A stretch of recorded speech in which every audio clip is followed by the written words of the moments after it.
Ouais, il n'y a pas une seule peur de l'avion. Et j'ai même envie de dire, je pense qu'on n'a pas peur de l'avion en tant que tel.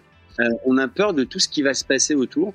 Et dans les peurs, il va y avoir le stress, il va y avoir l'angoisse, il peut y avoir l'anxiété, il peut y avoir la phobie. En fait, si vous voulez, il faut vraiment identifier ces peurs pour les comprendre, pour mettre des mots dessus. Et rien que ça, déjà, ça permet de baisser un petit peu le taux d'humidité dans tes mains en termes de mains moites. Les mains moites et les pieds poids. Voir. Tout à l'heure, tu disais rien que le fait d'arriver dans un terminal ou de mettre un pied dans l'avion, déjà, ça va te faire peur. Je sais que pour certains, c'est même le fait de voyager, de quitter la maison. Ça peut être quelque chose d'un peu plus symbolique aussi. Ça peut être la peur de prendre son envol. Et ça, j'en ai parlé dans le bouquin justement avec une copine qui est psychologue et on a essayé d'identifier un petit peu tout ça.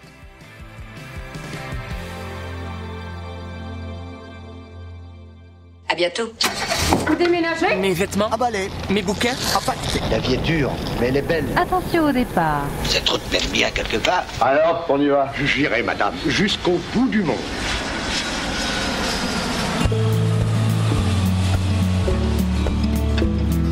Est-ce que vous saviez que 40% des passagers ressentent une certaine forme d'anxiété quand ils prennent l'avion ? Et que parmi eux, il y a près d'une personne sur 10 qui a une véritable peur panique. Pourtant, l'avion reste de très loin le moyen de transport le plus sûr au monde. Dans French Expat, on s'est déjà intéressé à ce sujet. Et ce qui m'avait bluffé à l'époque, et ce qui m'avait rassuré aussi d'une certaine manière, c'était de découvrir que j'étais pas la seule à avoir un peu peur là-haut dans les airs. En 2021, j'avais eu la chance de suivre un stage par une compagnie française, stage Peur en avion. Une expérience qui m'a beaucoup marquée, qui m'aide d'ailleurs encore aujourd'hui. Et je vous remettrai le lien dans la description de cet épisode si vous voulez le réécouter. Mais aujourd'hui, on va aller encore plus loin avec un invité spécial qui s'appelle Mathieu Allouche. Mathieu est steward, vous le connaissez d'ailleurs peut-être sous ce nom-là, Mathieu le steward sur les réseaux sociaux. Il est créateur de contenu aussi, suivi par pas mal de monde. Et puis, il vient tout juste de sortir un bouquin qui s'appelle Le guide anti-stress de l'avion, qui est publié aux éditions Voyage Gallimard. Dans cet épisode, je vous propose de parler avec Mathieu des peurs les plus courantes, de partager quelques tips un peu concrets pour voyager plus sereinement, surtout quand on est francophone, qu'on est établi, qu'on soit francophone ou pas d'ailleurs, mais quand on est établi à l'étranger et qu'on n'a pas d'autres moyens de transport et qu'on en a peur, c'est quand même cool de trouver quelques manières de vivre ça un peu mieux. Puis on va découvrir aussi le parcours de Mathieu qui a lui-même vécu à l'étranger, il a aussi travaillé dans les médias et aujourd'hui il va nous amener dans les coulisses de la vie en vol. Vous écoutez French Expat, un podcast de la rédaction de French Morning. Moi c'est Anne-Fleur Andrely. Elle était longue cette intro. Bienvenue Mathieu et merci beaucoup d'avoir accepté mon invitation. Merci Anne-Fleur, bonjour et bonjour tout le monde. Pour commencer Mathieu, j'aimerais partager avec toi 2 chiffres et avoir un peu ton ressenti. Chaque jour, on a plusieurs, je crois plus de 100 000 vols dans le monde qui se passent. Et malgré ce volume immense, l'avion, il est de loin le moyen de transport le plus sûr.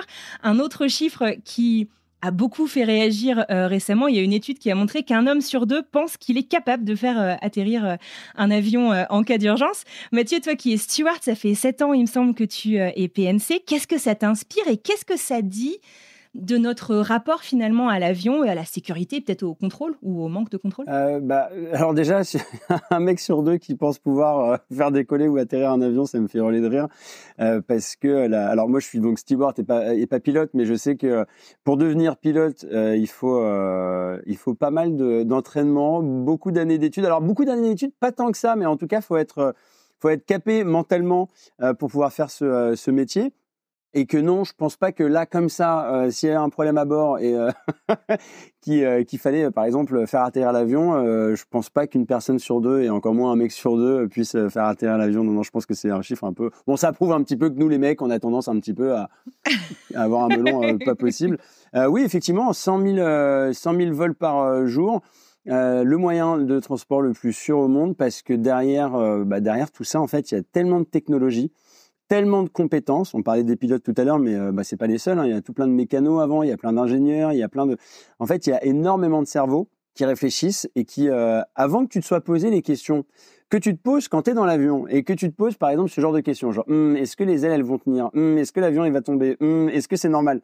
En fait, tous ces cerveaux, ils se sont posés toutes ces questions avant toi et ils ont tout mis en place pour que justement l'aile ne se casse pas, que l'avion ne tombe pas et que tu puisses voler en toute sécurité. Non, mais exactement. Et d'ailleurs, ça me fait penser, tu vois, il y a je suis sûre qu'il y en a certainement aussi en France, mais il y a des pilotes. Alors, j'ai pas vérifié si c'était des vrais pilotes, mais en tout cas, ils se revendiquent pilotes sur les réseaux sociaux et ils t'apprennent sur YouTube à poser, je sais pas, un A320. Je sais que ma belle-mère est persuadée qu'elle est capable de poser un A320 quand elle vient nous voir et que ça la rassure. Je donne juste mon avis. Hein.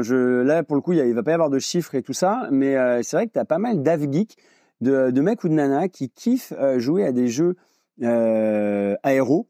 Mais alors, c'est hyper précis. Hein. Ils sont vraiment dans les cockpits. Donc, en fait, ils en savent énormément, en fin de compte.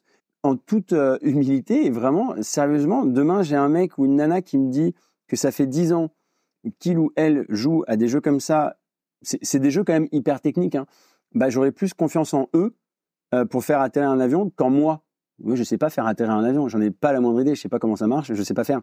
Mais ouais, enfin, il y a des gens qui sont hyper passionnés, qui ne pilotent pas d'avion parce qu'ils n'ont pas leur licence ou qui n'ont pas passé qui n'ont pas fait les études pour devenir pilote, mais qui ont les compétences, en tout cas, derrière un écran. Après, qu'est-ce que ça donne dans un avion ? Je suis pas sûr. En tout cas, je suis sûr que c'est mieux que si c'était moi. Mais c'est amusant, en tout cas, d'imaginer de pouvoir piloter un avion. Mais c'est vrai que pour beaucoup d'entre nous, tu vois, je me mets un peu dans le panier, même si ça va beaucoup mieux. Rien que de monter à bord, c'est un gros défi émotionnel, en fait. Même rien que d'arriver dans l'aéroport, pour certains, ça peut être générateur d'anxiété. J'ai posé des questions un petit peu aux auditeurs et aux auditrices du podcast et certaines réponses m'ont surprise, émue.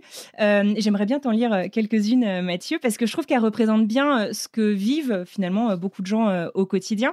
Il y en a une qui m'a... Bon, la manière dont c'était formulé m'a fait un peu sourire. Je me moque absolument pas de la peur parce que je sais que ça peut être très paralysant. Mais Marie qui me dit, moi j'angoisse de prendre l'avion seule, sans mon conjoint et mes 2 enfants. Je préfère mourir à 4. Bon, d'accord. On a Pauline qui nous dit qu'elle est devenue claustrophobe, elle, du jour au lendemain en avion, après un vol entre 2 basketteurs géants au retour des JO l'année dernière, et que sa pharmacienne lui a conseillé 2 mignonnettes de whisky avant de décoller. Donc là, on est quand même sur un truc un peu plus extrême. Et puis, on a par exemple Pascal qui nous dit que pour elle, le fait en fait de plus être en contact avec la terre, de plus maîtriser, d'être enfermée, c'est ça qui lui fait peur. Quand tu entends ces témoignages, ça t'évoque quoi sur la diversité finalement des peurs en avion ? Parce qu'on se rend compte que on a tous des choses qui se déclenchent de manière... c'est hyper différent en fait d'une personne à l'autre. Ouais, il n'y a pas une seule peur de l'avion. Et j'ai même envie de dire, je pense qu'on n'a pas peur de l'avion en tant que tel. On a peur de tout ce qui va se passer autour. Et dans les peurs, il va y avoir le stress, il va y avoir l'angoisse, il peut y avoir l'anxiété, il peut y avoir la phobie. En fait, si vous voulez, faut vraiment identifier ces peurs pour les comprendre, pour mettre des mots dessus. Et rien que ça, déjà, ça permet de baisser un petit peu le taux d'humidité dans tes mains en termes de mains moites. Les mains moites et les pieds poites. Tout à l'heure, tu disais rien que le fait d'arriver dans un terminal ou de mettre un pied dans l'avion, déjà, ça va te faire peur. Je sais que pour certains, c'est même le fait de voyager, de quitter la maison. Ça peut être quelque chose d'un peu plus symbolique aussi. Ça peut être la peur de prendre son envol. Et ça, j'en ai parlé dans le bouquin justement avec une copine qui est psychologue et on a essayé d'identifier un petit peu tout ça. Je disais tout à l'heure, on n'a pas forcément peur de l'avion, mais tu l'as dit à juste titre avec un des messages que tu as reçus, la claustrophobie. Tu es quand même dans un tube complètement fermé, hermétique, là-haut, ça peut te donner une peur en avion. Tu peux avoir peur de l'eau. Par exemple, pour venir aux États-Unis, tu passes au-dessus de l'eau, donc tu peux avoir peur en avion. Tu peux être agoraphobe. Et dans un avion, on est quand même assez nombreux et on est un peu les uns sur les autres. Donc tu vois, c'est hyper intéressant de comprendre un petit peu de quoi on a peur. Si je peux me permettre, je vais aller un peu plus loin. J'ai une abonnée qui m'a écrit il y a quelques années, enfin on va dire il y a peut-être 2 ans, quelque chose comme ça, qui avait peur de l'avion. On a papoté, je lui ai donné des tips et tout ça. Elle me dit, écoute, je regarde tes vidéos, ça me rassure un petit peu, mais j'y arrive pas. Je lui ai dit, écoute, là, vraiment, je pense que ce serait vachement bien que tu fasses une thérapie, que tu ailles voir un psy, ou que tu fasses de l'EMDR. Ça, c'est, tu sais, le truc avec les yeux, là, qui permet de virer des traumas. Il y a plein de techniques comme ça. Tu peux faire de l'hypnose, il y a plein de choses. Elle est allée voir une psy. Et elle est revenue quelques temps plus tard, là c'était il y a quelques mois, pour me dire, écoute Mathieu, j'ai pas mal échangé avec ma psy et ça va mieux. Elle me dit ça va mieux et pourtant on n'a pas parlé d'avion du tout. En revanche, il se trouve que quand j'avais 18-19 ans, j'ai vécu une relation avec un homme très toxique qui ne voulait plus que je voie mes potes et qui m'enfermait en quelque sorte à la maison. Et qui m'enfermait à la maison. vous me voyez venir. En fait, elle avait cette angoisse et ce trauma d'être enfermée chez elle. Et ça s'est répercuté dans l'avion. Donc en fait, avant, faut savoir qu'avant, elle n'avait pas peur de l'avion et qu'après cette relation, elle avait peur en avion. Et depuis ce travail, elle s'est rendue compte, qu'elle n'avait plus peur en avion. Et pourtant, elle n'a pas fait un travail sur sa phobie de l'avion. Propre à l'avion. Elle a fait un autre travail. Et en fait, voilà, moi, j'ai quand même découvert que tout ça pouvait être lié à d'autres traumas. On en parlait avec Marianne Barnel, donc ma copine psy, avec qui on a fait un point sur quelques pages justement sur les peurs et les angoisses et les phobies. Le trauma, il peut venir de quand on était bébé. Ça va super loin. La peur du fait de tomber des bras de sa maman ou de son papa. La peur de tomber. T'es dans un avion. Enfin, tu vois le lien. Ça peut être hyper primaire. Hein. La peur et on s'en rend pas forcément compte, hein, mais de pas pouvoir manger. Mais comme un bébé, il a peur il va mourir parce qu'il va pas manger.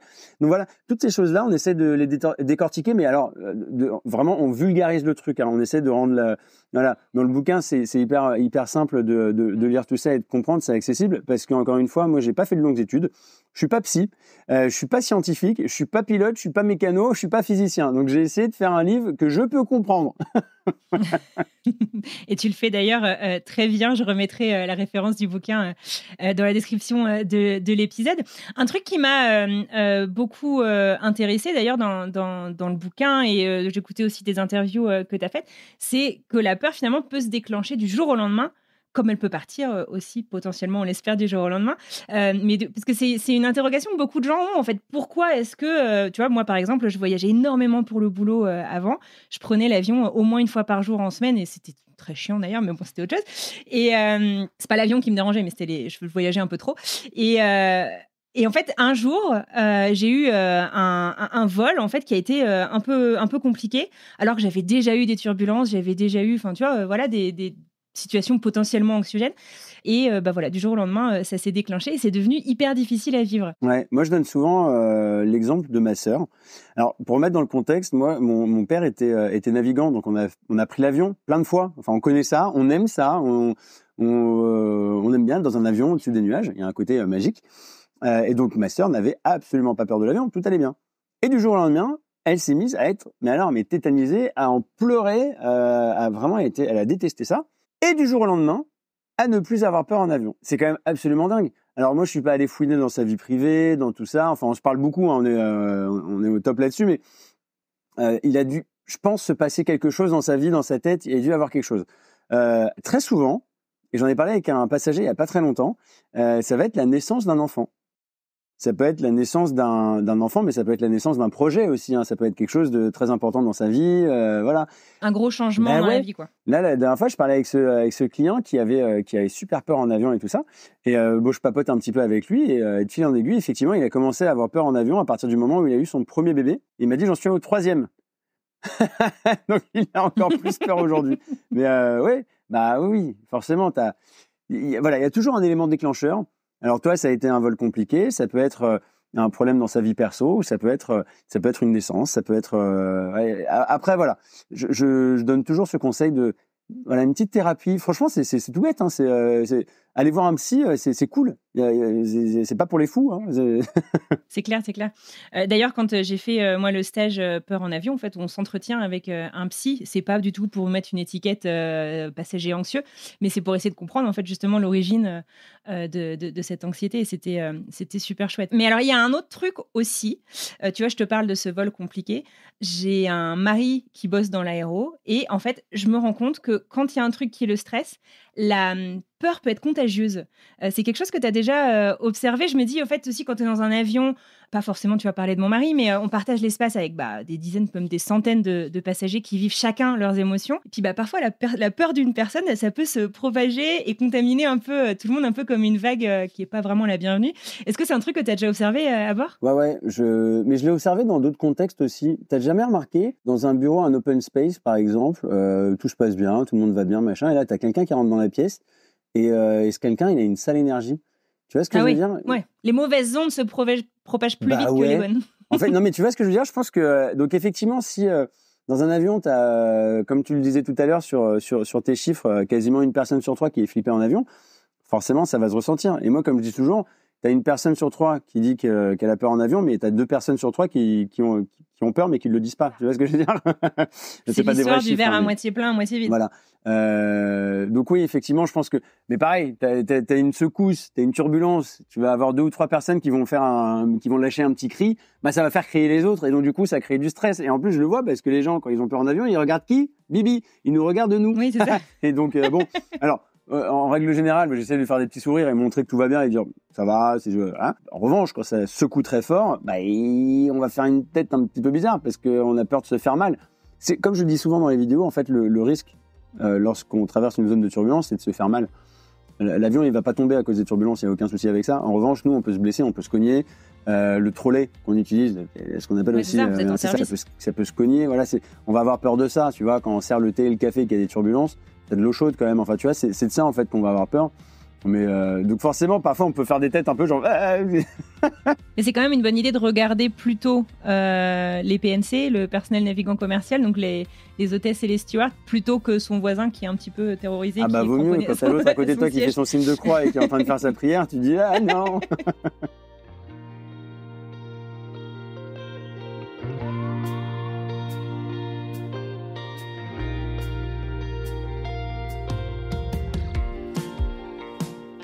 Tu le disais tout à l'heure, ton papa était navigant.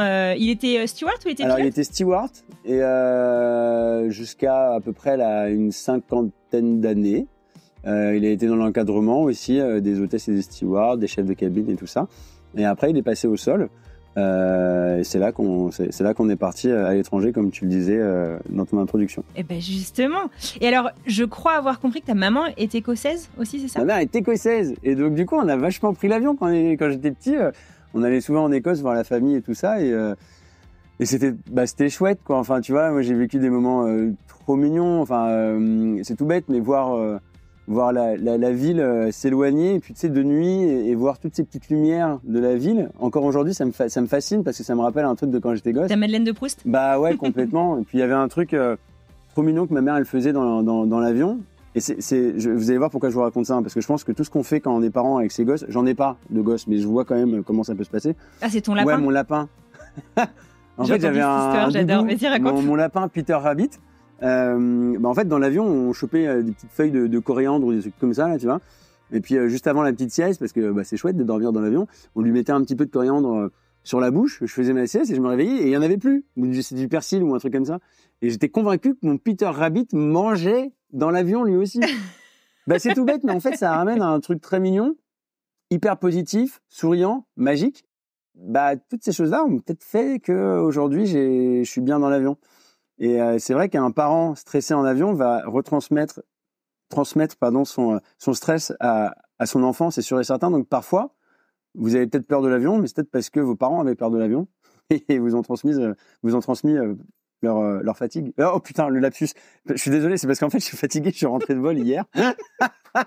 J'adore les lapsus parce que ça veut très souvent dire quelque chose. T'étais où d'ailleurs? J'étais où? Très bonne question. Alors ça, c'est un truc qu'il faut jamais demander à une hôtesse ou à un steward parce qu'en général, quand on nous demande... Tu sais plus. J'étais au Cameroun. Mais c'est vrai qu'on oublie à chaque fois. Ah ouais, c'est assez fou.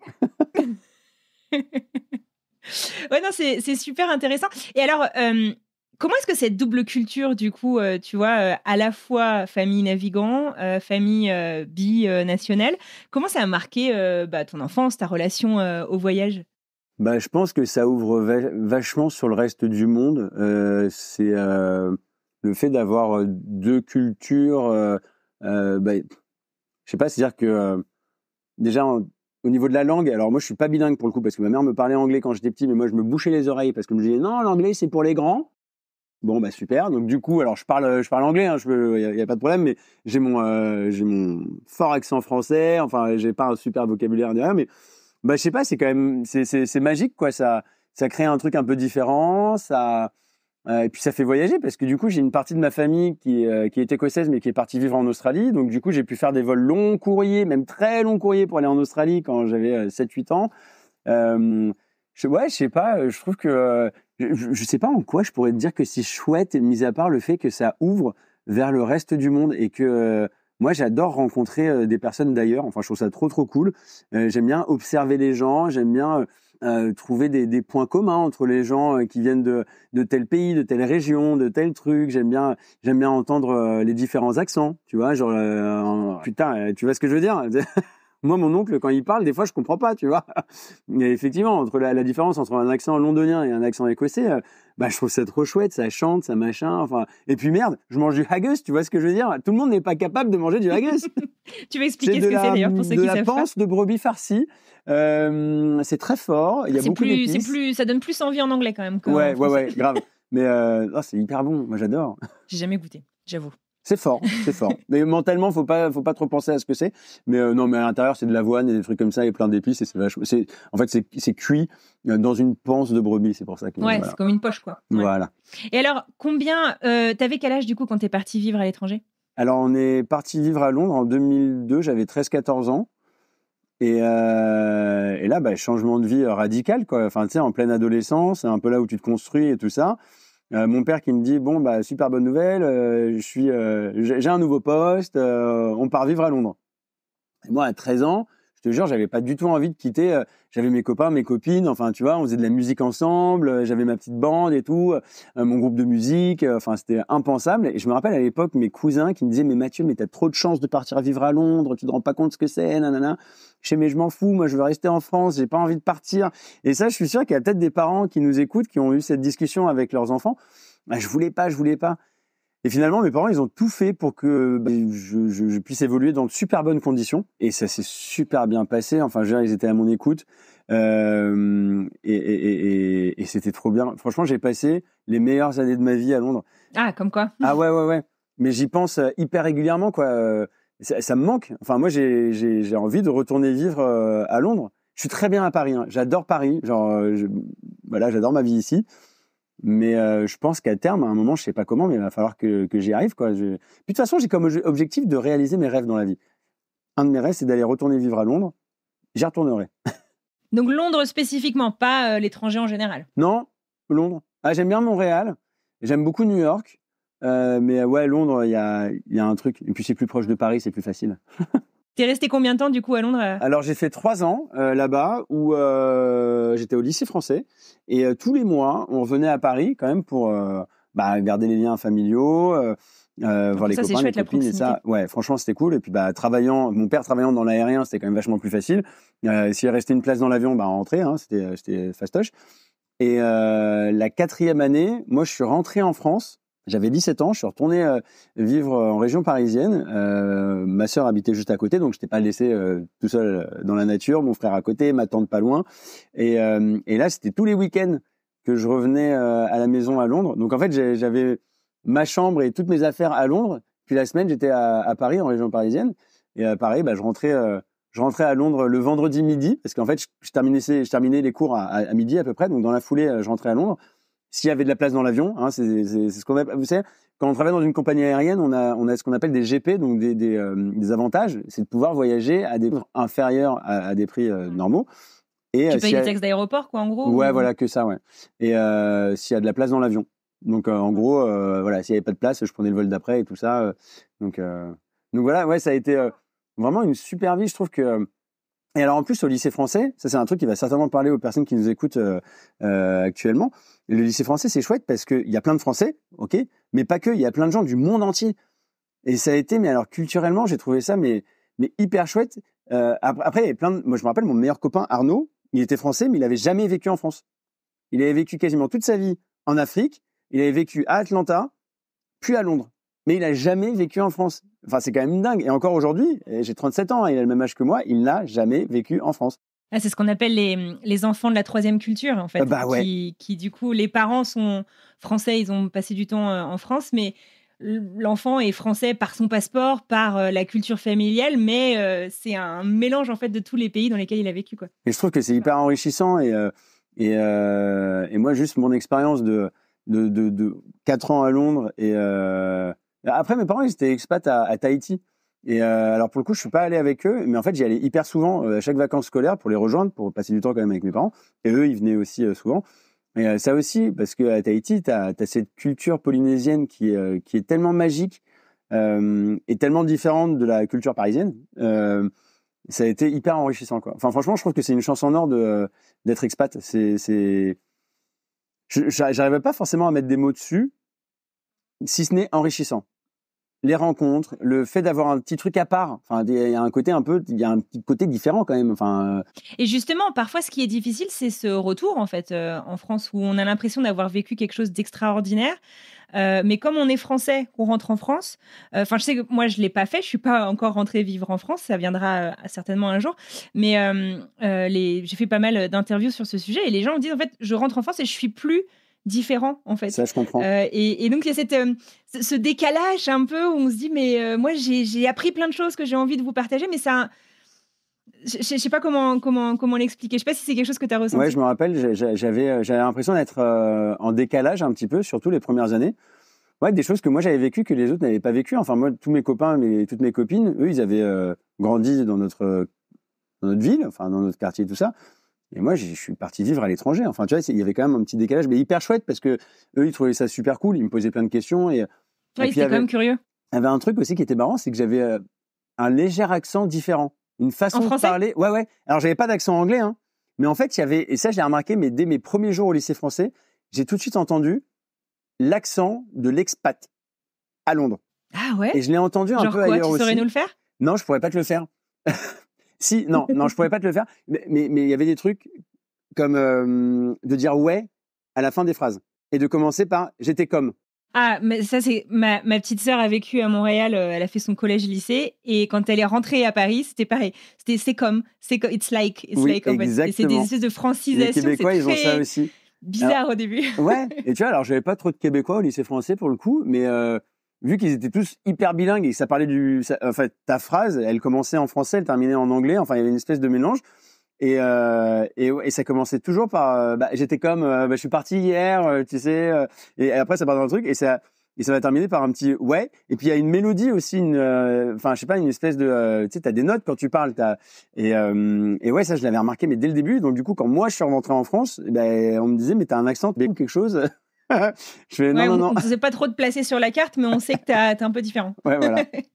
Et alors justement, quand tu es rentré en France, si j'ai tout suivi, tu me dis si je dis des bêtises, donc tu t'es lancé dans un BTS de communication, il me semble, en région parisienne. Ouais. Mais tu as d'abord ou en parallèle, découvert le métier de steward en tant qu'étudiant, en fait. Ouais. En fait, t'as ce job, ce métier formidable, ce job étudiant, qui est trop cool, qui s'appelle PCB. Personnel complémentaire de bord. En fait, t'es hôtesse de l'air ou steward. Donc en fait, tu fais pas la sécurité. Exactement. Mais tu viens filer un coup de main prêter l'été. main forte pendant les grosses saisons, quoi. Exactement. Et donc j'ai fait ça 2 étés, alors pas de suite parce que entre les deux j'ai bossé en tant que fleuriste dans un grand hôtel, mais j'ai fait 2 étés. Qu'est-ce que tu n'as pas fait? Ouais, je sais, c'est un peu bizarre, je comprends pas trop ce que je fais, tout ça. Ouais. Alors tu passes des sélections, les mêmes que lorsque tu veux entrer en compagnie, c'est très strict. Il y a des milliers de candidatures, il y a très peu de personnes qui sont prises et tout ça. Ah ouais, c'est quand même et puis moi à l'époque les recrutements c'était la Starac, hein. Tu faisais le test d'anglais, après tu avais un entretien, tu avais un test une mise en situation en groupe, après tu avais un truc des passagers compliqués, des choses comme voilà, ça que tu devais mais même gérer. pas des situations d'avion, c'était des situations autres, tu vois, genre fallait organiser un défilé de mode pour machin, et puis il y avait ce problème et ce truc, ouais. Et non, t'avais toutes les étapes avec un entretien individuel à la fin et tout ça. Et ouais, et en fait ça, si tu veux, ce job, et je remercierai jamais assez ma mère qui m'a dit un jour, bon voilà, t'as 18 ans, peut-être que tu pourrais faire comme Damien, mon grand frère, qui a été steward saisonnier. Et je dis, mais ouais, mais grave, mais c'est trop bien, j'aime trop voyager, prendre l'avion, machin, là. Donc j'ai passé les sélections, j'ai été retenu et j'ai fait 2 étés en tant que steward. 19 ans et 1 an, ou à 20 ans et 22 ans, non, 19 et 21. Et alors là direct, je me suis dit, mais bon, alors ça va être le bordel parce que mon rêve, c'est de faire de la télé, de la radio et tout ça, mais là, vraiment, je concrétise un autre rêve, c'est que j'ai trop envie de devenir steward, quoi. Je veux faire ça dans ma vie, c'est trop, trop bien. J'adore être au contact. Mais tu montres qu'il n'y a pas besoin de choisir, en fait. C'est ça qui est chouette avec ton parcours. En fait, et ça, c'est vraiment mon leitmotiv dans ma vie. C'est comme au restaurant. Hein. Si j'arrive pas à faire le choix entre 2 entrées, je prends les 2. Hein. Bah ouais. Attends. Il vaut mieux faire ça, non? Mais t'as raison. Et alors, est-ce que tu te souviens de ton premier vol? Je suis sûre qu'on t'a déjà posé plein de fois la question. Alors, je suis désolée si ma question elle est bateau, mais est-ce que tu te souviens de ton premier vol en tant que steward, en tant que PCB alors? Ouais, je peux pas l'oublier ce vol parce que je devais aller à New York. Et en fait, je suis allé à Paris. En fait, mon vol a fait un Paris. Ah, c'était celui-là, je crois que je t'ai déjà entendu en parler. D'accord. On a fait un aller-retour. Alors moi, c'est mon premier vol en tant que steward, j'ai l'uniforme, le truc, le machin, on fait le service, ça se passe bien et tout. Surex, j'imagine. Franchement, ah bah non, mais j'étais comme un dingue, je trouvais ça génial. Et puis en même temps, voilà, t'es dans un nouvel élément, un nouveau métier. Moi, j'avais pas d'expérience professionnelle. Enfin, tu vois, t'es un peu paumé sur tes premiers vols. Et après le service du premier repas, j'ai un passager très jeune, genre 12-13 ans, qui faisait partie d'une colo, qui regardait son écran. Tu sais, t'as le truc GPS là qui te dit où va l'avion et tout ça. Et là, il me dit, monsieur, pourquoi l'avion il est en train de faire demi-tour là et tout? Je sais, vous aviez pas été prévenu? Alors moi, non. Il y avait certainement eu à l'époque, franchement, honnêtement, je connais mes procédures et les alertes qu'on peut avoir à bord aujourd'hui, parce que maintenant c'est mon métier et que je suis là pour assurer la sécurité. Mais à ce moment-là, il y a 15, 16, 17 ans maintenant, j'étais moins aware de tout ce qui pouvait y se passer. Et donc je dis oui, bah c'est ça, arrête de me faire des blagues, machin. Et là, dans la foulée, j'ai mon chef de cabine qui dit « Bon Mathieu, le commercial, 0, maintenant sécurité à 200%, on est un équipage, on se fait confiance, tu nous fais confiance, il y a eu une espèce d'explosion dans la soute à bagages, on fait demi-tour, on rentre à Paris. » Et là, je le regarde, je fais « Écoute, franchement, je suis contre les bizutages. » Ouais, je suis contre, par principe, parce que j'aime pas l'idée de bizutage et de foutre la honte à quelqu'un et je trouve ça naze, je trouve que c'est un peu too much ton truc là. Il me dit non, regarde-moi bien dans les yeux, maintenant c'est sécurité à 200%. Et alors eux ils étaient dans la boucle, il y a dû avoir des alertes, des trucs, des machins que eux connaissaient, moi à ce moment-là premier vol machin beaucoup moins. Et donc du coup on est rentré à Paris, donc mon premier vol, baptême de l'air en tant que steward, j'ai fait Paris et ça arrive pas à tout le monde. Et finalement on a eu un petit mot dans le casier de la part de la chef de cabine quelques semaines plus tard, qui nous expliquait ce qui s'était passé. En fait, il y avait un compartiment genre médical dans la soute à bagages, qui était protégé un peu par des airbags, un truc comme ça. Et avec la pression, les changements de pression, ça a pété. Et donc, du coup, ça a fait une espèce de petit boom suspect. Ça s'est ressenti un peu au niveau du sol. Donc, dans le doute, on retourne à la maison. Et puis comme c'était un truc pour New York, t'es au-dessus de l'Atlantique, t'as pas 15 endroits, faut que tu rentres à la maison, quoi. C'est ça. Et puis voilà, je raconte cette histoire si tu veux parce que ça prouve bien que en termes de sécurité, on est au taquet et que le doute n'existe pas. Tu vois, on peut pas se dire oh bon, je crois que j'ai entendu un boom.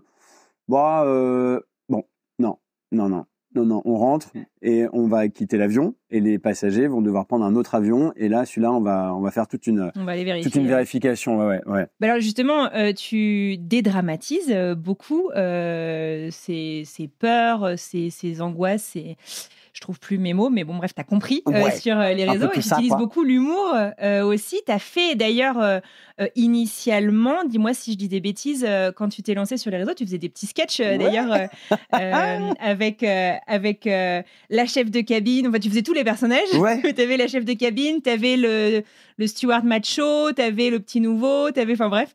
Comment ça t'aide? Est-ce que tu veux nous raconter un peu comment c'est né en fait cette idée et comment ça t'aide à désamorcer peut-être et à sensibiliser à ton métier? En fait, j'avais remarqué, justement quand j'étais jeune saisonnier, j'avais remarqué qu'il y avait des typologies de collègues qui revenaient hyper souvent. Je remarquais dans la navette pour aller à l'avion ou la navette pour aller à l'hôtel, qu'il y avait toujours ce stew un peu, le mec un peu à la cool comme ça, tu vois, qui est au fond de l'avion, qui lisait le magazine, tu vois, il lisait l'équipe, tu vois. Il est là, il est cool. Son uniforme, tu vois, la cravate, il la met pas parfaitement bien et puis tu sais, il se la pète un peu, il est un peu macho, machin, là.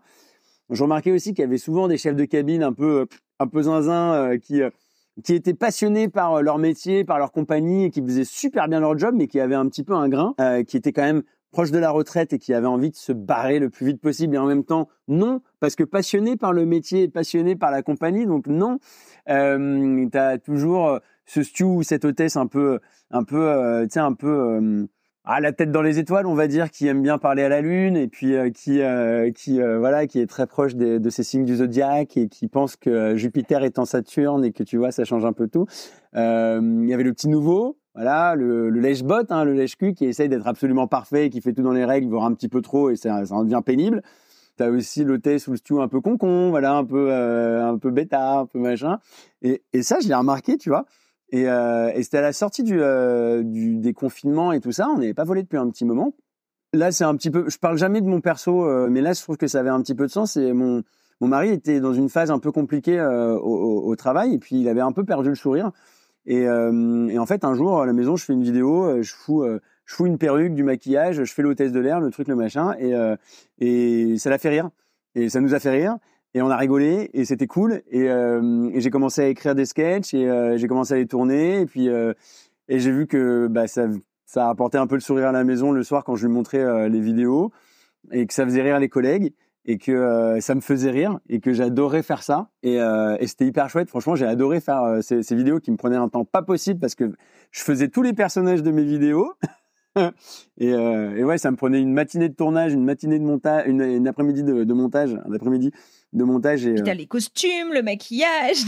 J'avais chaud parce que je les mettais en doudoune, machin. Il y avait le maquillage, même si je me maquillais n'importe comment. Mais alors, franchement, c'était intenable. Et puis après, vers la fin, mon chéri allait mieux. Et puis les vidéos commençaient un tout petit peu à devenir redondantes. J'avais l'impression de refaire un peu les mêmes vannes, c'était un peu, voilà, c'est bon, on a déjà vu quoi. Tu tournais en rond un peu? Je tournais en rond. Et je me marrais moins en fait quand j'écrivais mes trucs. Quand je les tournais, ça me faisait moins rire. Quand je les montais, ça me faisait moins rire. Et quand je les regardais, au final, ça nous faisait moins rire. Et moi, j'aime pas trop me forcer à faire des trucs. Et je me suis dit, bon, tu sais quoi, voilà. Genre, j'en ai tenté quelques-unes. Voilà, j'en ai fait 3, 4, 5, les dernières. En tout, j'en ai fait genre 70 des vidéos. Hein. Oui, ce que j'allais dire, j'en ai fait plein. Et sur YouTube, il y a l'intégrale, entre guillemets, qui dure 1 heure et quelques, où il y a un peu toutes les phases du vol, entre le briefing, l'arrivée à l'avion, le décollage, le service, tout ça. Et voilà, et je pense que voilà, j'ai fait le vol, j'ai fait l'arrivée à l'escale, j'ai fait l'arrivée à l'hôtel, j'ai fait l'équipage qui boit son petit pot au bord de la piscine. Je crois que tu sais, toute bonne chose, on dit quoi, toute bonne chose, toute belle chose a une fin. Enfin, je me rappelle plus de l'expression. Toutes les bonnes choses ont une fin. Exactement.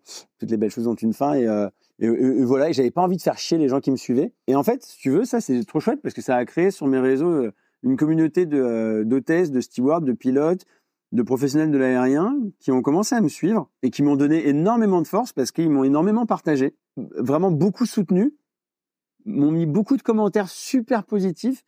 Ça m'a tellement encouragé, ça m'a tellement aidé à me sentir bien.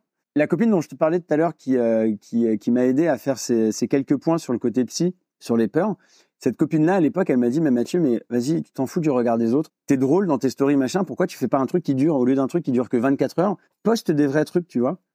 Et j'ai écouté son conseil, et en fait, c'est un des meilleurs conseils qu'on ait pu me donner, parce qu'en fait, je me suis dit, mais c'est pas grave de pas plaire à tout le monde, on s'en fout, en fait, c'est tant que moi je me fais rire, et que si en plus je peux faire rire mon mec et mes potes, trop bien. Et du coup, ouais, ça m'a fait un bien fou. Mes collègues, mes amis et tout ça m'ont grave soutenu, ils ont partagé, et grâce à eux, aujourd'hui, il y a ce bouquin qui sort, il y a ces vidéos qui marchent bien, il y a tout qui... Donc voilà, je sais pas s'il y a des navigants qui me regardent aujourd'hui ou des personnes qui me suivaient à ce moment-là, mais merci beaucoup parce que franchement, ça m'a donné tellement de force que vous m'aidez à être heureux et ça, c'est cool. Et puis, je vous demandais maintenant de bien vouloir répondre aux questions qui vont vous être posées. Oui, avec plaisir. Question pour un champion. À toi de jouer, Jeannot.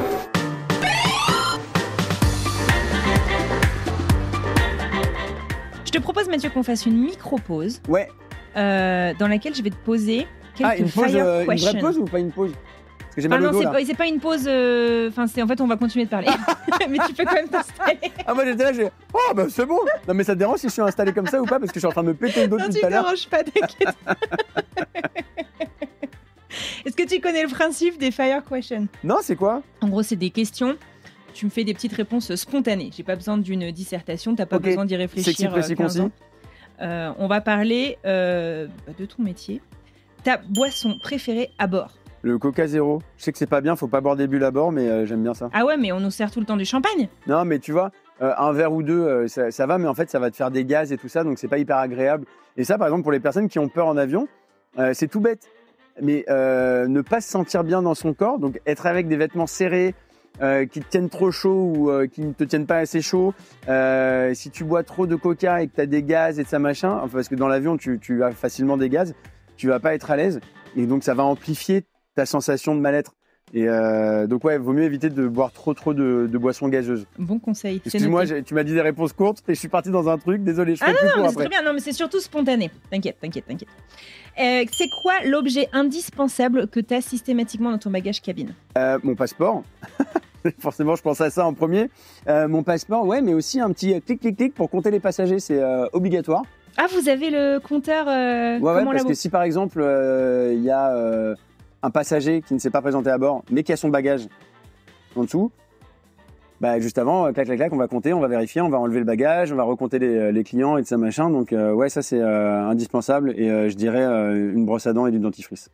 C'est vrai. Bon, au pire, tu peux toujours piquer dans les trousses de toilette de la compagnie si t'es en galère. C'est quoi ton moment préféré dans une journée de vol? Le moment où le pilote il dit PNC, dernier virage. Ah, donc t'es arrivé, quoi. Comme ça, tu sais que t'es arrivé. Non, en vrai, je pense que c'est aussi PNC, préparez-vous pour le décollage. En fait, il y a plein de moments que j'aime bien dans une journée de PNC. J'adore arriver à destination, j'adore l'accueil, parce que c'est vraiment quand tu accueilles les passagers, les clients à bord, c'est là que tu crées un peu l'atmosphère et l'ambiance de ton vol. Et si je fais ce métier, c'est parce que j'aime être au contact des autres et j'ai envie de faire en sorte que mes clients passent un bon moment. Donc j'aime bien ce moment un peu magique, quoi. Vous découvrez. Ouais. Est-ce que tu as un aéroport préféré dans le monde, de tous les aéroports que tu as traversés, que tu as découvert? Ah bah alors putain, je me suis jamais posé. Si, on m'a déjà posé la question, mais moi je me la suis jamais posée. J'aime trop Charles de Gaulle, en vrai, ça fait un peu chauvin, mais je l'aime bien. C'est la maison, quoi. Bah ouais, en fait celui il est à la fois hyper moderne et en plus je suis pas un pro des aéroports. Moi tu me fous dans un aéroport, je suis paumé. Hein. Je sais pas faire de l'aéroport. Ah ouais, je te jure, je sais jamais moi. Tu sais que je voyage jamais moi. Je dirais que je suis steward, mais moi. Pour le fun. Ah mais non. Moi j'adore être à la maison. Je suis tellement jamais chez moi que j'aime trop être chez moi et je pars pas. Enfin c'est rare. Non, mais moi je me perds, mais même dans une gare, je me trompe de gare moi pour prendre des trains. Je suis pas un très bon voyageur. Non, Charles de Gaulle j'aime bien parce qu'il est à la fois hyper beau, grand, moderne, et puis il y a ce terminal 1, le Camembert, qui est là depuis des années, qui est mythique et on dirait un peu une soucoupe volante là, ouais, avec c'est une les soucoupe escalators volante qui partent dans tous les sens. Exactement. Ah, je le trouve tellement classe. Cet aéroport. Il y avait un podcast d'ailleurs qui était sorti il y a quelques années que je vous recommande et que je te recommande si tu l'as pas écouté. Évidemment, je vais pas me souvenir du nom, mais c'était un podcast des aéroports de Paris, dans lequel en fait il racontait l'histoire des aéroports de Paris. Ah, c'est charmant ça. Il y a comment il s'appelle Roissy, l'aéroport Orly, Bourget. Le Bourget, voilà. Il y a le Bourget, il y a Roissy, il y a Orly. Et par exemple, des trucs qu'on apprenait, c'était, je sais pas, à Orly dans les années 70, c'était the place to be le samedi soir. On allait boire un coup à Orly sur les pistes et regarder les avions et tout. Oui. Et je trouvais ça génial de découvrir l'histoire de ces. T'avais même un cinéma à Orly.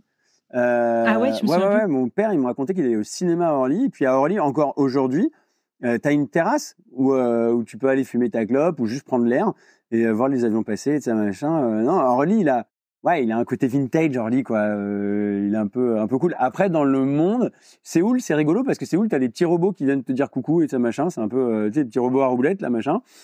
New York, j'aime bien parce que tu passes le filtre et t'as pas besoin de marcher beaucoup pour aller à l'avion. J'aime bien.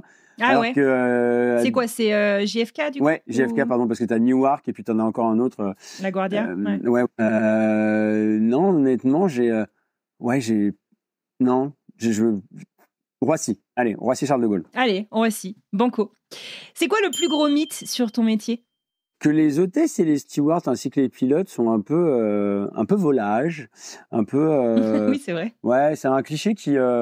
Alors ouais, il fait sourire. Quelqu'un dans chaque escale, c'est ça que tu veux dire? Ouais, et que dans l'équipage, il se passe des trucs, machin.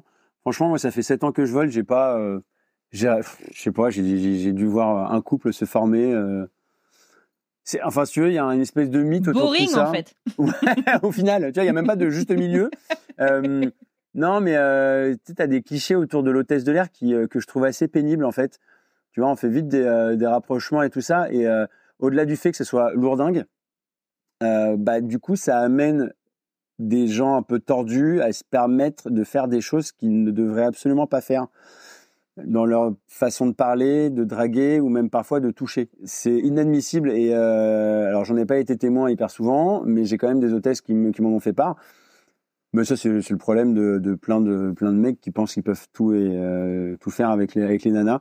Et plus particulièrement avec les hôtesses, parce que tu as tout ce fantasme autour de l'hôtesse de l'air, machin. Ouais, au début, tu vois, ça peut faire rire, ça peut faire un peu rêver, ça machin, mais en fait, non, le cliché est naze, quoi. Enfin, ouais. Oui, elles sont belles, Vous faites nos quoi, du coup, hôtesses. dans ce cas-là, en tant qu'homme, vous intervenez, vous avez la relation commerciale, mais vous devez... Ah bah, on a la relation commerciale, mais à un moment donné, quand il y a un geste déplacé, là, on rigole plus du tout. Et là, à ce moment-là, on est ferme. Et là, on va accompagner la personne qui aura été victime de la personne qui a fait un truc pas bien. On va l'accompagner, on va la soutenir. Il y aura certainement la police à l'arrivée, dépôt de plainte, le commandant de bord sera dans la boucle. Enfin non, là-dessus, on rigole pas du tout. Donc c'est pris très au sérieux. Ah oui. Ah non, là, on rigole pas là-dessus, quoi. Est-ce que, alors du coup, ma question suivante, elle est un peu bizarre par rapport à ce que tu viens de me dire. Ok, viens, on fait un break, on oublie, clac, on ferme le rideau et on passe à un autre sujet. Mais en gros, est-ce qu'il y a un geste de passager qui te touche, en fait? Tu vois, des choses, des attentions, des mots, ou un geste physique, ou je sais pas, tu vois, que tu as reçu à l'issue d'un vol ou pendant un vol? Moi, je kiffe quand mes clients, ils me serrent la main à la fin du vol. Tu sais, avec un grand sourire, avec un merci, c'est qu'on a vraiment créé un contact, un lien, tu vois ce que je veux dire? Et j'aime bien ce truc-là, tu sais, le regard franc, le sourire et le merci avec la poignée de main. Et l'autre truc, je pense à mon retour hier de vol, ça va jouer dans le regard. J'avais 2 UM, tu sais, des enfants qui voyagent seuls. Et je pense que dans les personnes qui nous écoutent aujourd'hui, il y en a plein qui font voyager leurs enfants seuls. On en prend soin de ouf de vos gosses. On les chouchoute au max. Et hier, moi, je me suis occupé de 4... alors, il y avait 2 ados qui devaient avoir... j'ai plus leur âge en tête, mais genre 12-13 ans et l'autre genre 16 ans, un truc comme ça. Eux, ils avaient pris l'avion plein de fois et puis voilà, ils s'étaient un peu habitués. Donc bon, on s'est occupé d'eux, mais ils connaissaient déjà. Et en revanche, t'avais 2 autres petites filles qui avaient genre 6 ans et l'autre 9 ans, je crois. Et c'était la première fois qu'elles prenaient l'avion et en plus, elles étaient toutes seules. Et alors moi, tu sais, j'en rajoute des caisses sur le côté, c'est magique. Regarde, tu vas peut-être croiser avec un peu d'imagination un bisounours, mais tu sais que j'ai croisé le Père Noël il y a pas longtemps. Enfin, tu vois. Et hier, je lui ai dit, voilà comment ça va se passer. Il va y avoir le décollage, tu vas ressentir un petit peu ça, tu seras un peu, je lui explique tout. Et puis après, on va se rapprocher un petit peu plus des étoiles. Et là, oh là là, elle était tellement mignonne. Elle me regardait avec ses yeux là, comme ça, mais qui brillaient. Enfin, tu vois, dans le regard, il se passe plein de trucs parfois. Témoin de ses émotions, c'est dingue. Ouais, ça c'était trop bien. Trop cool. Et alors, dernière Fire Question, est-ce que tu as un conseil que tu pourrais donner à quelqu'un qui rêve de faire ton métier? Sois débrouillard. Curieux, practice your English, très important. Sois responsable, sois OK avec le travail en équipe, c'est très important, mais sois OK aussi pour être seul très souvent. T'es très souvent seul, en fait, c'est un métier très solitaire aussi. Parce que pendant les escales, parfois t'es tout seul pendant 1 jour, 2 jours, 3 jours.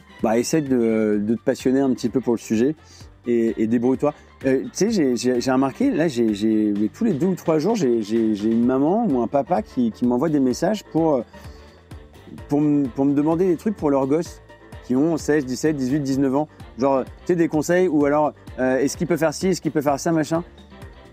Je vais faire une vidéo sur le sujet parce que je trouve ça hyper mignon, mais j'ai envie de dire aux parents, alors, si ton gosse, il veut être steward ou hôtesse de l'air, il faut qu'il se débrouille, faut qu'il se démerde. Et c'est à lui de m'envoyer un message ou c'est à lui d'aller se renseigner. Si tu lui sers tout sur un plateau d'argent, ça va être un peu compliqué. Il va falloir... c'est pas facile. Franchement, comment entrer dans une compagnie, machin, le CCA qu'il faut passer avant, les sélections, le truc, c'est pas évident, mais on peut trouver toutes les informations. Moi, il y a par exemple un partenaire d'une soirée que j'organise qui s'appelle La Turbulence, des partenaires qui s'appellent Sky Success, qui eux, donnent plein de conseils, forment à l'anglais aéro, donnent des conseils et font des formations pour les entretiens d'embauche, tout ça machin. T'as d'autres pages comme Cabine Crew France, t'as PNC aux portes France. Sur Instagram, il y a plein de trucs qu'on peut trouver. Parce que moi, individuellement, j'essaye de donner des conseils et tout. J'essaye de répondre au maximum aux messages.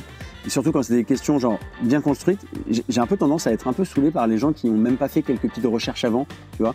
Quand c'est une nana qui me dit « Salut, je rêve de devenir steward », je lui dis « Bon, par exemple, toi, c'est plutôt, en tout cas, le terme qu'on emploie aujourd'hui, ça va être PNC ou hôtesse de l'air. Enfin, tu vois, donc si déjà bon, c'est pas grave, mais voilà.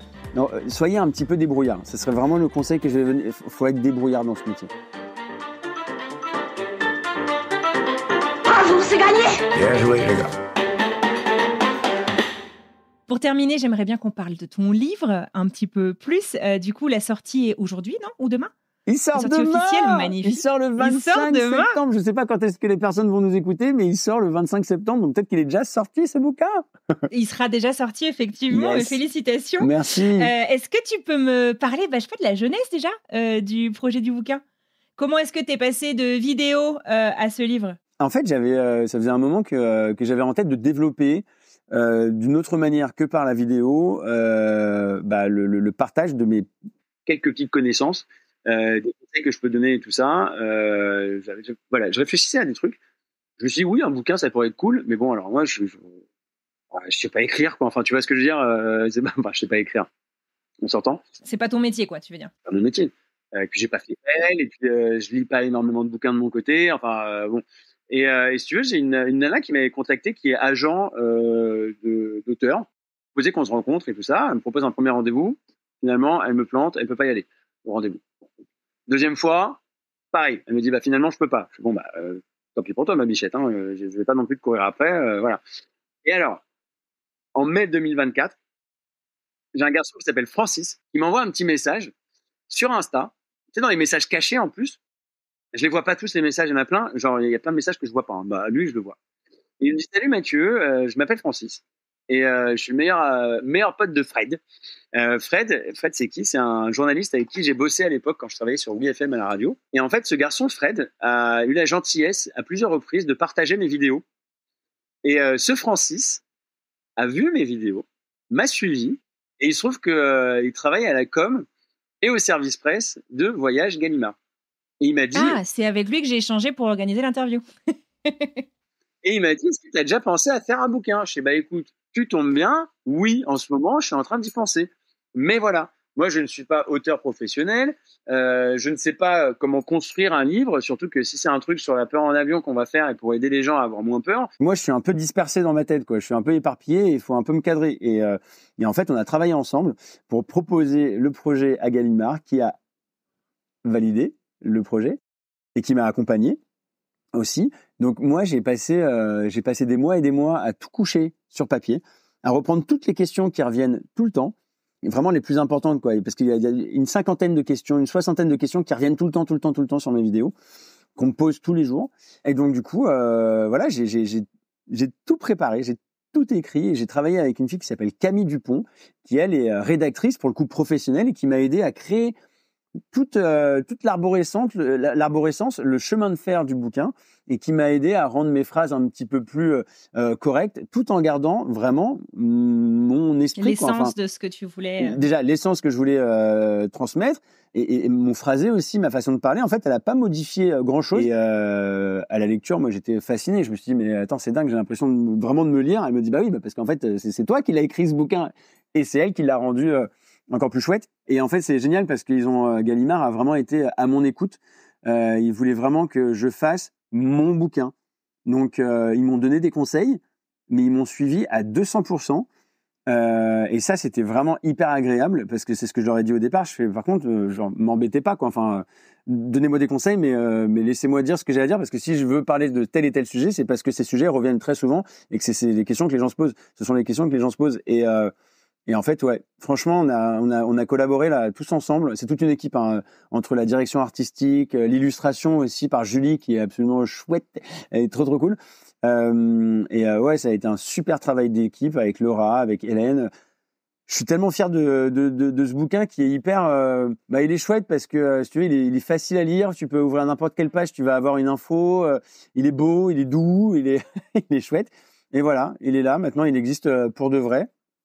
Et maintenant, il sort. Donc là, on enregistre ce podcast le 24 septembre. Il sort le 25 septembre. Et là, j'ai qu'une hâte, c'est avoir des retours, parce que j'ai tout fait pour qu'ils puissent rassurer. Et je suis sûr et certain Enfin, je suis sûr et certain. Non, je suis jamais sûr parce que je suis pas sûr de moi. Mais a priori, je suis sûr qu'il pourra rassurer. Oh, tu peux. Moi, j'ai eu la version électronique du coup pour préparer cette interview. Et franchement, alors j'ai pas eu le temps malheureusement de tout. Tu peux. Il y a 144 pages. Mais je l'ai trouvé hyper. Ce que je te disais tout à l'heure, hyper accessible en fait, parce que on peut vite partir dans des explications un peu perchées qui sont peut-être un peu trop complexes alors qu'on veut une réponse accessible, c'est ça quoi, enfin à notre peur, à ce qui nous turlupine. Oui, parce qu'il y a des gens qui disent ça encore. Et je trouve que le pari est carrément réussi, donc je te dis un grand bravo. Du coup, il s'adresse à qui ce bouquin? Tu l'as écrit pour les gens qui te suivent, qui sont anxieux, ou pour tout voyageur? Est-ce que tu veux préciser peut-être? Les deux. En fait, il s'adresse effectivement à toutes celles et ceux qui ont peur en avion, qui sont pas à l'aise, qui ont les fameuses mains moites, comme je le disais tout à l'heure. Mais en fait, tu sais que je l'ai lu, le bouquin. J'espère. Non, mais je l'ai lu genre, tu sais... Et ça va mieux? Ouais, ça va mieux. En fait, oui, parce que j'étais stressé, mesdames, messieurs. Hein, je peux vous dire que j'avais peur. Alors, non seulement je l'ai écrit, et surtout, en fait, alors pour la petite anecdote, chaque chapitre et chaque page, en gros, était donc relu et de ça machin et rectifié par Camille. Elle me renvoyait. Moi, je retravaillais dessus, je refaisais des recherches, je modifiais des trucs, je lui renvoyais. Elle remodifiait, elle m'envoyait. Il y avait 4 allers-retours à chaque fois. Et à la fin, moi, j'ai eu le PDF du livre global que j'ai relu à peu près 400 000 fois pour aller vérifier toutes les infos. Et donc, je l'ai lu. Mais là, je l'ai lu en mode, je suis à la maison, je le bookine, je machin. Et je fais à mon mec, l'autre soir, je fais, il est vachement cool, ce livre. Il est vachement bien. Donc, en fait, il s'adresse à celles et ceux qui ont peur, mais aussi à ceux qui sont curieux. Tu sais, moi, je rencontre plein de gens qui se posent plein de questions. Et moi, dans les personnes qui sont abonnées à mes comptes sur les réseaux sociaux, il y a, je sais plus le chiffre exact, mais je crois parce que j'ai fait un sondage, il y a à peu près 30% des gens qui ont peur en avion. Il y a, je me rappelle plus exactement des chiffres, mais il y a à peu près 40% des gens qui sont juste curieux et curieuses, qui se posent plein de questions, sans avoir peur, mais qui se posent plein de questions. Et puis le reste, c'est souvent des collègues. Et en fait, ça s'adresse aussi aux collègues, parce qu'il y a plein d'infos qu'on n'avait pas forcément, que je suis allé drainer ici ou là. En rencontrant des gens qui travaillent dans les tours de contrôle, à ceux qui mettent en ligne des avions, qui mettent des capteurs de partout, donc plein de petites choses comme ça et plein de techniques pour avoir moins peur en avion que eux n'ont peut-être pas.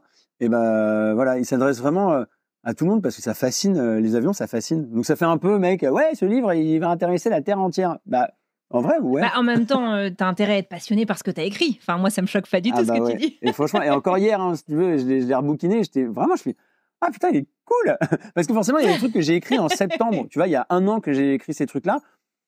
Et tu vois, je l'ai relu pour la relecture, mais moi, quand j'ai relu avant la validation à plusieurs reprises, j'étais vraiment focus sur des points, un peu sur des tournures de phrases, sur des chiffres à vérifier, des infos à vérifier, des trucs comme ça. Donc, j'étais pas en mode lecteur.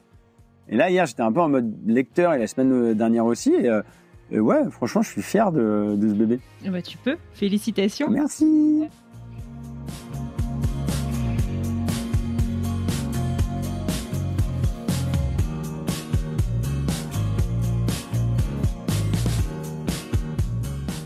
Pour terminer, je te poserai bien quelques questions, des petites histoires, des petites anecdotes. Est-ce que, je sais pas, tu as une histoire touchante, un truc qui t'a particulièrement marqué avec un passager anxieux que tu pourrais nous partager? Est-ce que les gens d'ailleurs te reconnaissent à bord en te disant mais c'est pas toi Mathieu qui fait moins peur en avion? Ouais, ça arrive souvent, ouais, quasiment sur tous les vols et c'est trop chouette parce que... C'est vrai? Ouais. Alors il y a ceux qui le disent et donc c'est chouette, ils viennent me voir, on se fait un petit coucou, on échange un petit peu. Et t'as ceux qui le disent pas, mais tu sais, qui sont avec leur meuf ou avec leur mec, et puis tu sais, ils tapotent le coude comme ça, et puis je les vois me montrer du doigt, et puis tu sais, ils font un petit sourire, et donc voilà, je leur fais un petit clin d'œil, on sait. Donc ça, c'est chouette. Je sais que tu sais. Ouais, tu sais, c'est ça, c'est genre, on se sait. Là, le mec dont je t'ai parlé tout à l'heure, qui avait peur en avion, qui a eu un gosse, puis un tout troisième et tout ça, en fait, il était très statutaire, le monsieur, tu vois, il voyageait en first, il y avait un côté très statutaire. Et en fin de compte, en échangeant avec lui, il m'a fait part d'une peur. C'est pas évident pour quelqu'un de très statutaire de montrer une faiblesse. Et de fil en aiguille, j'ai réussi à lui faire un truc assez rigolo, c'est que je lui ai demandé de me dessiner des avions.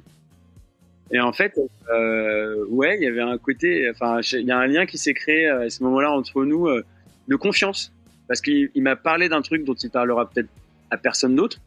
Il était certainement chef d'entreprise ou un truc comme ça. Il m'a fait part d'une peur. Il m'a montré ses dessins qui ressemblaient à rien du tout, mais qui étaient super mignons. Des dessins de gosse, tu vois. Ça a créé un lien. La gamine hier sur mon vol qui avait ses yeux mais plein d'étoiles. Quand je lui ai dit qu'on se rapprochait des étoiles et qu'on était à 10 000 mètres d'altitude, je fais regarde toi, tu fais 1 mètre. Bah là on est toi plus toi, on est 10 000 fois et on est tout là-haut là machin. Tu sais quand t'es au sol et que tu regardes là-haut là bah là on y est quoi. Et là mais même moi je me donne des frissons à moi-même tu sais quand dans ces situations là parce que je me dis c'est trop mignon ce qui se passe, c'est trop bien. Ouais dans l'avion on est à part, si tu veux. Alors oui, maintenant, il y a de plus en plus de Wi-Fi à bord, la connexion, c'est vachement cool pour regarder des films, pour gérer son taf et ça machin. Mais nous, en tant qu'hôtesse et steward, on est obligé de couper son téléphone et on n'a pas le droit de l'utiliser. Et moi, j'aime bien parce qu'on est hors du temps, on est hors sol, on est en dehors de tout, on est dans cette bulle. Aujourd'hui, il n'y a plus trop de moments comme ça où tu peux te couper des réseaux sociaux, où tu peux te couper de l'actualité. En plus, moi, je suis tout le temps sur mon téléphone. J'écoute tout le temps la radio. Quand je suis en escale, je suis tout le temps à écouter les radios d'actu, les trucs, les machins. Donc, je m'auto, je sais pas comment dire, mais alors que dans l'avion, voilà, on coupe tout. Et pour moi, dans l'avion, il peut à la fois tout t'arriver. Nous, on est dans une conscience du risque, j'ai envie de dire constante. On est hyper vigilant à un éventuel départ de feu, on est éventuellement amené à gérer une inondation, peut-être qu'un client peut faire un arrêt cardiaque, enfin tu vois, il peut se passer plein de choses, donc on est tout le temps aware de tout ça.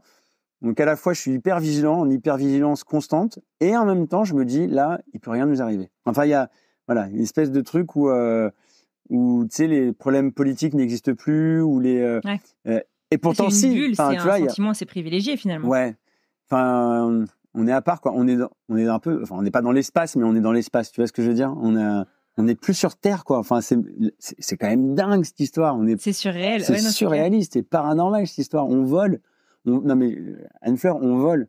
C'est comme si on n'est pas pouvait... fait pour, comme tu l'expliques souvent. Exactement. C'est pour ça que je dis souvent, c'est normal d'avoir peur parce qu'on n'est pas des oiseaux, on n'a rien à foutre dans le ciel. Et ben, c'est la même chose. Et je me dis, on fait un peu comme les oiseaux, là, on vole, on respire, on est bien, et puis on a des levées de soleil, des couchers de soleil, des trucs, des vues de dingue, quoi. Ah non, c'est clair. Et c'est vrai que vous faites un métier complètement exceptionnel. Et moi, je sais que, à titre personnel, tu vois, je suis à la fois frustrée de ma peur. Moi, c'est souvent la traversée de l'Atlantique de nuit. Mais ça va beaucoup mieux. Mais j'ai eu des moments où c'était très, très compliqué.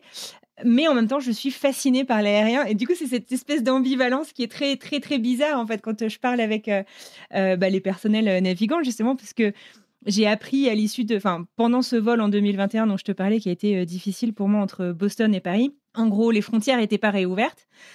C'était encore le Covid. J'avais pas vu ma famille, du coup, depuis quelques temps. C'était la première fois que je voyageais seule avec mon fils qui devait avoir 2 ans à l'époque. Et en fait, avant de monter dans l'avion, j'étais en panique totale, truc qui m'était jamais arrivé. J'ai commencé à chercher sur YouTube des exercices de respiration, etc. Et au moment où le vol a décollé, les larmes, mais genre le robinet, quoi. Et en fait, la chance que j'ai eue plusieurs choses. Mais d'abord, mon fils s'est endormi avant de décoller et il s'est réveillé au moment où on a atterri. Donc lui, il a pensé qu'on a roulé toute la nuit. Il n'a pas compris pourquoi il n'a rien vu du tout. Il était hyper déçu. Mais la chance que j'ai eue, c'est que les frontières n'étant pas réouvertes, les vols étaient quasiment vides. Donc, le personnel navigant avait un petit peu de temps à m'accorder. Et donc, ils ont vu que ça allait pas. Et c'est la première fois de ma vie, en fait, où j'ai admis... Avant, j'avais honte, en fait, de dire que j'avais peur. Je disais, on va se moquer de moi, machin. Et en fait, j'ai expliqué que ça allait pas. J'ai même un pilote qui est venu s'asseoir à côté de moi, qui m'a parlé de l'avion, qui m'a parlé du plan de vol, et les PNC qui ont pris vraiment le temps, en fait, de prendre de mes nouvelles pendant le vol, de me dire, là, il va peut-être y avoir un peu de turbulence, mais en fait, d'être prévenant et d'être là, tout simplement, en fait, parce que vous n'allez pas changer le vol pour moi, mais j'ai trouvé ça hyper précieux. Donc, moi, ce serait le conseil que je donnerais. Je ne sais pas si tu me rejoins là-dessus, mais c'est de ne pas hésiter finalement à partager le fait qu'il y a des moments qui sont plus compliqués que d'autres. Je suis tellement d'accord avec toi. Parce qu'on est loin d'être les seuls à le vivre. Et on en parle dans le bouquin. Une des façons d'aller un peu mieux, c'est de dire les choses. Mais c'est valable dans la vie. Hein. Quand ça ne va pas dans ton couple, parle-en à ton amoureux ou ton amoureuse. Dis-lui, ça ne va pas tip-top. Alors ouais, c'est désagréable. Parfois, on a un peu honte, on n'ose pas, machin. C'est valable pour la peur en avion, du coup. C'est valable pour tout. Tu guéris de la moitié de ton bobo si tu parles. Enfin, la moitié, je sais pas, mais tu mets des mots dessus et tu évacues. Tu te soulages déjà. Tu te soulages. C'est énorme. Ça fait un bien pas possible. Donc, de venir nous voir, de venir nous dire que vous n'êtes pas hyper à l'aise, déjà, ça va vous faire du bien. Et puis nous, on sera au courant, donc on va essayer d'être un peu plus attentifs. Et franchement, j'ai une armée de collègues tellement bienveillants. Enfin, franchement, ma corporation, elle est chouette. Même mes collègues, ils sont tellement aux petits soins. Alors après, ouais, c'est compliqué parce qu'on est beaucoup moins de navigants, on est moins d'hôtesses et de stewards dans les avions aujourd'hui. On a plus de clients à servir. Donc on a moins de temps, un peu moins de disponibilité. Et puis parfois, c'est con, mais on va avoir un client, une cliente qui va nous pomper l'énergie pour parfois vraiment des petites conneries. Et en formation, on nous le dit, voilà, c'est important de faire en sorte que le client il reparte avec le sourire. Mais passez pas 3 heures avec quelqu'un qui n'en vaut pas trop la peine non plus, parce que du coup, vous allez oublier les autres passagers à côté. Donc c'est voilà. Nous, on a été embauchés un peu pour ça, pour notre empathie, pour tout ça. Et ouais, je confirme, mes collègues sont hyper chouettes. Ouais, franchement, vous faites un métier extraordinaire pour ça et tout le reste. Pour terminer, qu'est-ce qu'on va trouver dans ton bouquin qu'on n'a pas abordé jusqu'ici ? Oh putain, tu me poses une colle. Attends, je feuillette. Non mais attends, mais blague à part. Attends, faut que tu sais que t'es ma, je crois, genre à peine genre 3e interview depuis la sortie du bouquin. T'étais sur Télématin ce matin ou hier Oui, matin, j'ai fait Télématin ce matin. Ça c'est ouf. Non mais sans déconner, c'est une dinguerie. Mais le replay n'est pas encore sorti. Moi, c'était la nuit pour moi, donc j'ai pas pu voir. Là, au moment où on se parle, j'avais programmé le replay sur mon compte Instagram, donc il y est là normalement. Qu'est-ce qu'on voit ? Je donne plein de chiffres. Je parle des gens qui ont peur des toilettes de l'avion. J'explique aussi comment l'avion est fait pour voler, parce que c'est pas forcément évident. Et surtout, j'essaie de rassurer pour expliquer qu'en fait, l'avion, a priori, il va pas tomber. Voilà, c'est pas fait pour. On parle souvent de décrochage. Les gens, ils ont peur du fameux décrochage. Et ben là-dedans, j'explique qu'en fait, le décrochage, c'est pas grand-chose finalement. Comme tu le dis, en fait aussi, chaque accident, qu'il soit mineur ou majeur, on souhaite de malheur bien entendu à personne, mais en fait, l'industrie, tout l'écosystème est fait pour que on apprenne en fait de chacun de ces incidents. Ce qui fait que ça ne se reproduit jamais. Enfin, l'histoire du décrochage, c'était quelque chose qui a été beaucoup commenté dans des accidents aériens auparavant, mais du coup, tout a été... Alors, j'ai pas forcément tout le vocabulaire technique, mais dans les logiciels de navigation, on peut pas monter comme ça indéfiniment, justement. Non, et puis, si tu veux, le décrochage, en plus, j'en ai parlé avec pas mal de potes pilotes. Ils me disent, c'est un des premiers trucs qu'on apprend à gérer sur des petits coucous, dans un premier temps. Mais alors, sur des avions de ligne, en fait, il y a tellement de technologie dans le truc que même le pilote, des fois, il sait même pas que l'avion, il a commencé à décrocher, qu'il est déjà en train de rectifier le tir avec des calculs et tout ça. Et puis, de toute façon, ils savent le faire. Ils vont prendre un petit peu de vitesse, ils vont descendre et hop là, ils vont repartir. Donc, vraiment, le décrochage, ça existe, mais en fait, c'est pas dangereux parce que c'est géré. On parle des trous d'air, des fameux trous d'air. Vous verrez de quoi il s'agit exactement, et si ça existe ou pas. Je parle de la formation des pilotes. Je parle aussi de l'avion, comment il est révisé. Alors, tu vois, t'amènes ta voiture à la révision. L'avion, c'est un autre truc. Type A, type B, type C, type D, et puis ça va vraiment. Vraiment, c'est absolument dingue.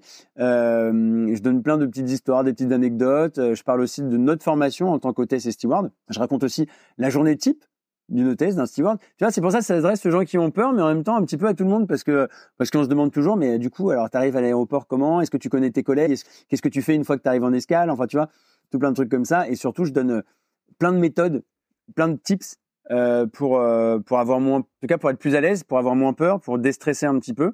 Et ouais, il est pas mal ce bouquin, il est pas mal. Il est pas mal. Eh ben écoute, je te dis un grand bravo. Ton bouquin, donc je remets les références dans la description de cet épisode. Si tu pouvais nous laisser sur peut-être un dernier conseil, un truc que tu recommandes, de faire, d'avoir en tête si on n'est pas complètement à l'aise à l'idée de son prochain vol. Je sais qu'il y en a plein dans les gens qui nous écoutent qui angoissent un petit peu à l'idée des vols de Noël, de Thanksgiving, etc. Qu'est-ce que tu pourrais nous dire ? C'est difficile de résumer en une phrase, mais je sais pas, le premier truc qui te vient à l'esprit. Allez, je spoil un truc, que les trous d'air, ça n'existe pas. Et l'autre truc, c'est le câlin papillon. Et ça, je vous laisse le découvrir dans le bouquin. Avec ton ami psy d'ailleurs. Exactement, Marianne Barnel qui m'a donné ce précieux conseil qui est vachement chouette. Eh ben écoute, génial. Pour terminer, je te dirais juste un truc rigolo qui est arrivé dans la boîte à questions que j'avais postée sur Instagram quand j'ai demandé aux gens de me parler de leur peur ou des choses justement qui peuvent les aider en avion. J'ai plusieurs personnes qui m'ont dit « Moi, je te conseille vraiment de suivre Mathieu le Steward sur Instagram. »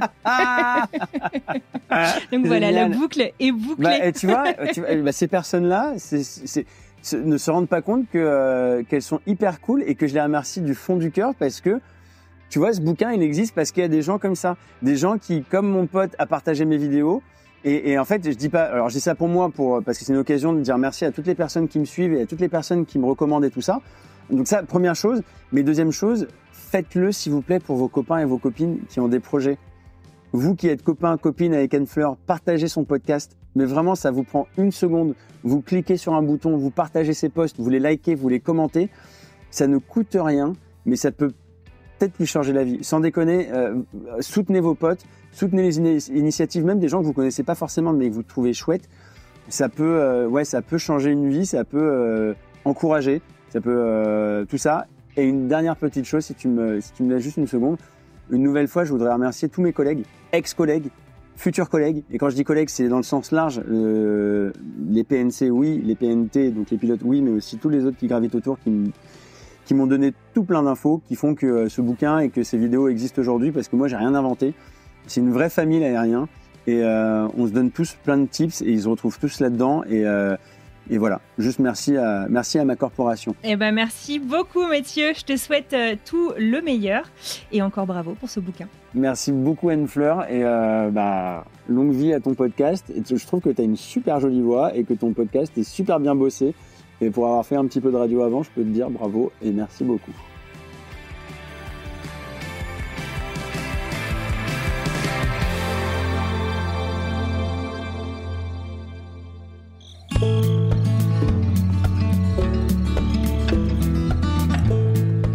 Et voilà, c'est terminé pour aujourd'hui. J'adresse un immense merci à Mathieu pour le temps qu'il nous a consacré et pour tous ses précieux conseils. Merci aussi à vous de nous avoir écoutés jusqu'au bout. Si cet épisode vous a plu, n'hésitez pas à le partager autour de vous.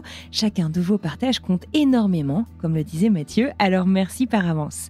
La semaine prochaine, on se retrouve avec une nouvelle histoire. Je vous laisse découvrir un petit extrait et je vous retrouve juste après.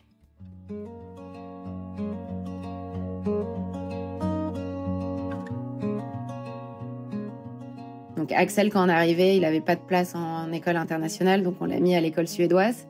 Et le premier jour, j'ai été le chercher à 5h, ce que je trouvais déjà super tôt.